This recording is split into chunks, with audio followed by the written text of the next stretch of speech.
ఆశ్చర్యకరమైన బైబిల్ పాఠముగా సమూయేలు మొదటి గ్రంథము 27వ అధ్యాయం చదువుకుందాము. తరువాత దావీదు, నేను ఇక్కడ నిలుచుట మంచిది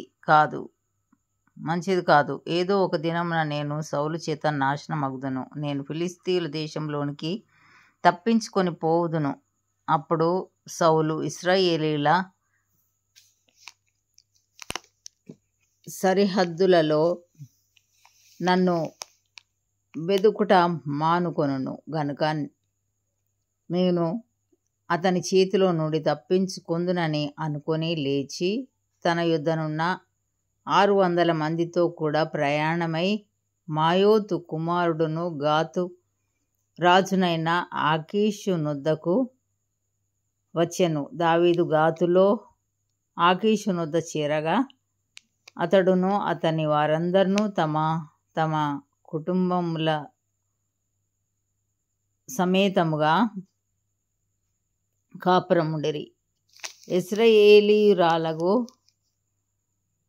అహీనోయము నాబాలు భార్య అయ్యుండిన కర్మెలీయురాలగు అబీగయీలు అను అతని 2 భార్యలు దావీదుతో కూడా ఉండిరి. దావీదు గాతునకు పారిపోయిన సంగతి సౌలునకు తెలిసిన మీదట అతడు దావీదును వెదుకుట మానివేశెను. అంతటా దావీదు, రాజపురమందు నీ యొద్ద నీ దాసుడనైన నేను కాపురము చేయనేలా నీ దృష్టికి నేను అనుగ్రహం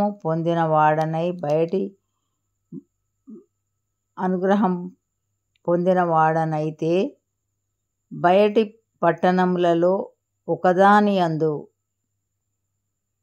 నేను కాపురముండుటకు ఒక స్థలము ఇప్పించుమని ఆకీషును అడగగా, ఆకీషు సిక్లగు అను గ్రామమును ఆ దినమున అతనికిచ్చెను. కాబట్టి నేటి వరకు సిక్లగు యూదా రాజుల వశమున నున్నది. దావీదు ఫిలిష్తీయుల దేశంలో కాపురముండిన కాలమంతా 1 సంవత్సరము 4 నెలలు. అంతలో దావీదును అతని వారును బయలుదేరి గెషూరీయుల మీదను గెజెరీయుల మీదను అమాలేకీయుల మీదను పడిరి. గ్రామస్తులు పోవు మార్గమున షూరు నుండి ఐగుప్తు వరకు నున్న దేశంలో వారు పూర్వము కాపురముండగా దావీదు ఆ దేశస్థులను హతము చేసి మగవానినేమి ఆడుదానినేమి ఎవరిని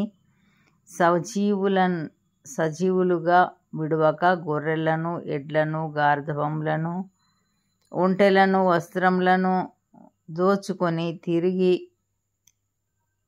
ఆకీషు నొద్దకు వచ్చెను. ఆకీషు, ఇప్పుడు మీరు దండెత్తి దేశంలో చొరబడితిరా అని దావీదు నడగగా, దావీదు యూదా దేశమునకు యెరహ్మెయేలీయుల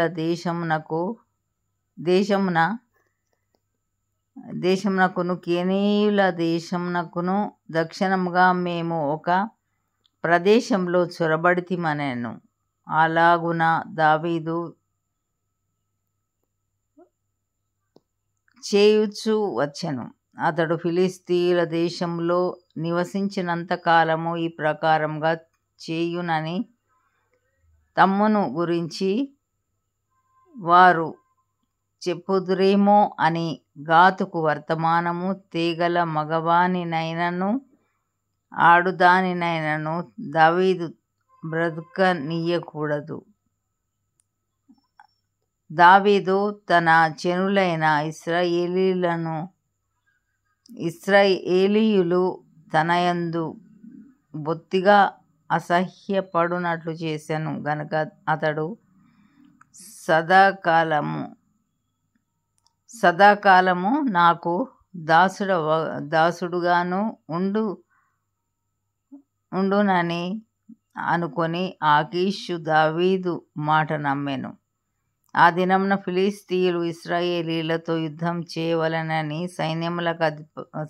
సైన్యములను సమకూర్చి యుద్ధమునకు సిద్ధపడగా ఆకీషు దావీదును పిలిచి, నేను దండెత్తగా దేవుడు నీ జనులను నాతో కూడా యుద్ధమునకు బయలుదేరి రావాలని పరిష్కారముగా తెలుసుకొనుమనగా దావీదు, నీ దాసుడనైన నేను చేయబోవు కార్యము